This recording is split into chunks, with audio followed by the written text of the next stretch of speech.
maglalakad kami dito sa may habaan ng Siargao. And naghanap kami ng pang-breakfast. So, pakita ko na lang yung daan. Good morning, Siargao. Ganon. Ako ba? Nagbe-video. Yung kagabi, hindi na namin alam kung saan kami kakain kasi sarado pa yung mga kainan. Ang aga pa lang. Mag-aalas 7 pa lang. Maglakad tayo ganon, tapos babalik tayo. Pagbalik natin doon, bukas na yung bibilan natin. Ano muna tayo? Exercise muna natin. Stretching, ganon. Gusto mo yun? Hindi na niya gusto yung nangyayari. Mag-fruit na lang tayo. Fruit sa umaga. Uy, may naaamoy ako. Mali mo nagluluto sila sa sarili ng bahay, Ina. Nasaan ba yung bahay? Amoy durian? Durian. No, parang iba.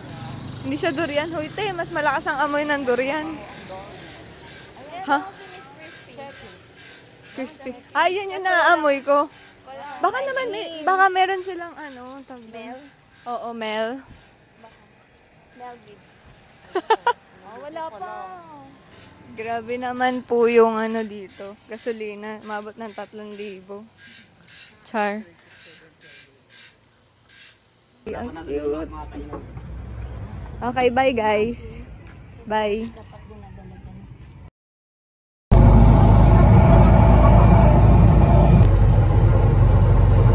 Nanda namin sa ATV rental. Hindi ko alam kung naririnig ako na tricycle ba kami. Hindi ko alam kung anong tawag dito.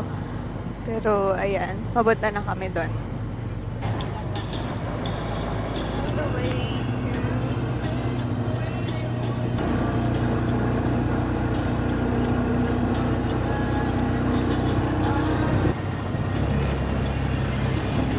Punta na kami sa ATV rental.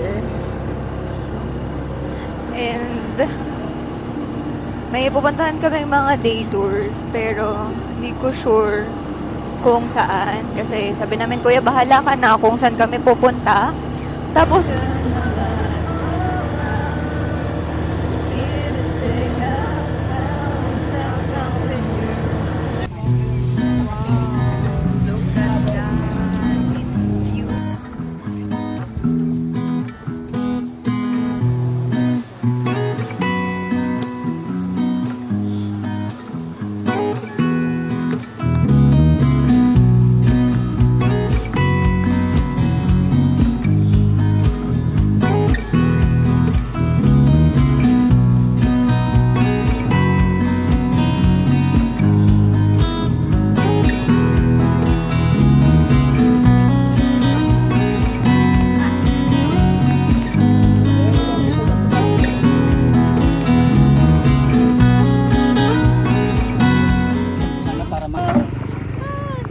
thank you po sa Thank you. Human Drone. Ano pong name nyo? Para pag Sandy, nagpunta Sandy. sila dito. Ito, ma'am. Ayan. Hanapin nyo si Kuya. Siya yung nag-video sa akin. Wala kang dalawa. Wow, super ganda. Ang init. Dito kami sa Ilihan ATV rental. Mag-ATV kami here. And ito siya. Medyo liblib siya. 10 pa yung start ng ATV namin, pero maaga kami dumating. So, kino-consider nila na mag-start na kahit wala pang 10 para maaga matapos yung trail or something. Yan siya.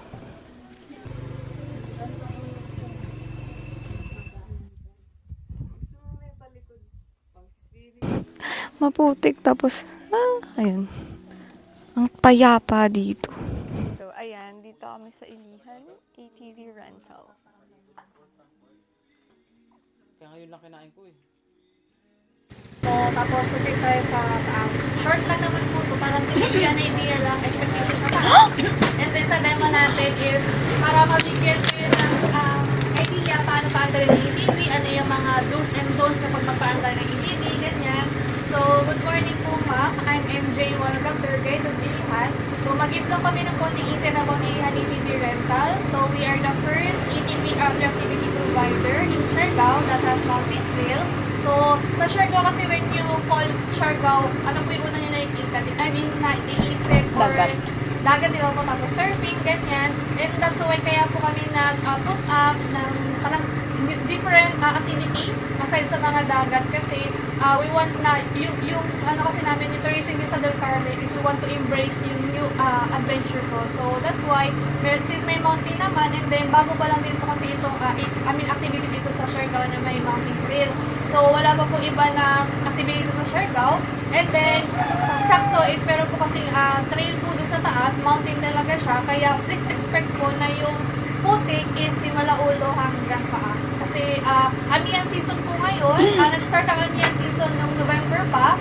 So, from November, bilang lang po sa 5 daliri ko yung umaraw sa isang linggo. So, expected po na super putik sa taas. And then, kaya puti po na kapag black kayo, hindi kayo nakapag light colors kasi expected po talaga na kahit ilang bottle yung damit ninyo na medyo light colors, hindi talaga yung matatanggal. So, kami rin po, kasi yung mga naka-color black yung mga guests, ay mga tour guide namin kasi wala na mga damit ng mga light color. Mangingitim. Lahat po na, di ba, kulay brown. Kasi yung ano doon, sa lupa po doon sa taas, brown, tapos ibang part ng trail doon, color black. Kaya po, yung stain, hindi na siya possible na matanggal. And then, yung available po natin package ngayon, yung in-avail nyo po is a mountain trail. So, dalawa po ang trail natin. So, first trail is we call it fun trail, good for beginner. And then, next is adventure trail, good for experienced rider. So, Doon lang kami sa fun. Sa fun lang po. If hindi kaya po yakit po sa taas, ang tour guide natin ang mag-aakit for safety purposes. Okay. And then, please be aware na both sides, kanan niyo o kaliwa is may bangin.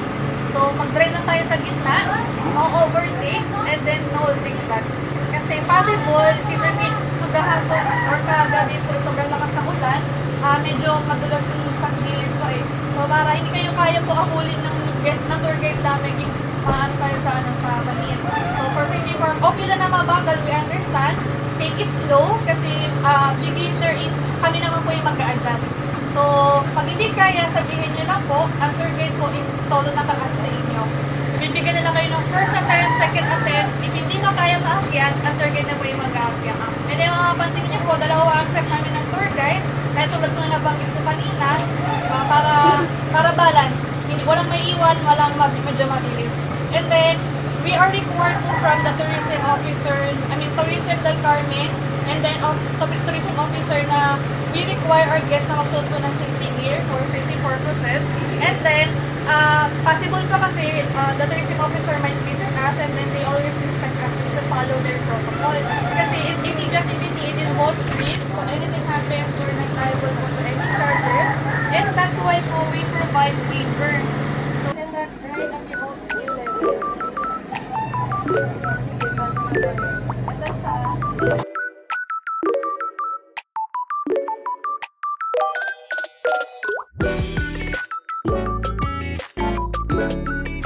Muntik na magkasya sa braso ko to, ha?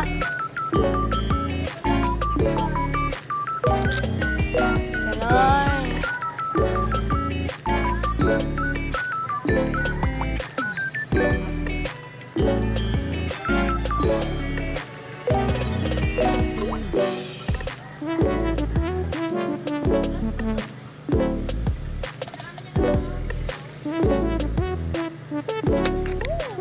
Pwede na ako magluto.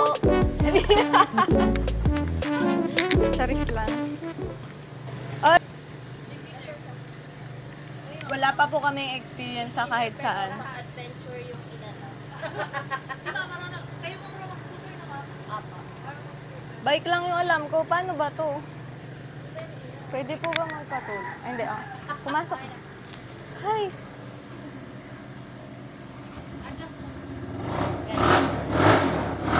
Okay, pwede na. Uy, pag-iray ko ka na ako kanina. Ito po yung front brake natin. Ito. Back brake. Tapos, ito yung accelerator. Ito. Kapag ganun. Kailangan lang natin i-push. Tapos, pagdating dito, reverse. Ano pag ganun? Neutral. Then, forward. Okay. Okay, pag naka-forward na po siya, focus lang po tayo sa dito na parts, which is yung right hand natin, focus sa accelerator, left hand natin, focus sa brake, or nakabantay ka sa brake. Huwag lang atakin ha, bantay lang, ito lang. Tapos lahat ng red button sa ATV natin, huwag na huwag niyo po ipupush. Kasi yan po yung kill button natin. Pag once na push po yun, mamatay po ang ATV natin. Tapos, lahat ng papunta natin going to Adventure Park is uphill. So, make sure tayo nakabantay sa brake. Ano, pag feel natin na parang ang hina, hindi tayo kaya iangat, tingnan nyo konti. Okay? Huwag lang yung ganito. Kasi ito yung pinakamalaking chances na pwede tayo mag-backflip. Okay? Kasi paakyat lahat eh. So, make sure, magamit ng accelerator, ganito lang. Tapos kapag feel natin, parang ang bagal natin, hindi na natin konti. Parang, ay, hindi na naman na ulit nilalakad. Dahan-dahan balik. Huwag yung malakas yung balik. Dapat dahan-dahan, balik, dahan-dahan.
dito sa cellphone ko. Sana mamaya tubig, wag naman.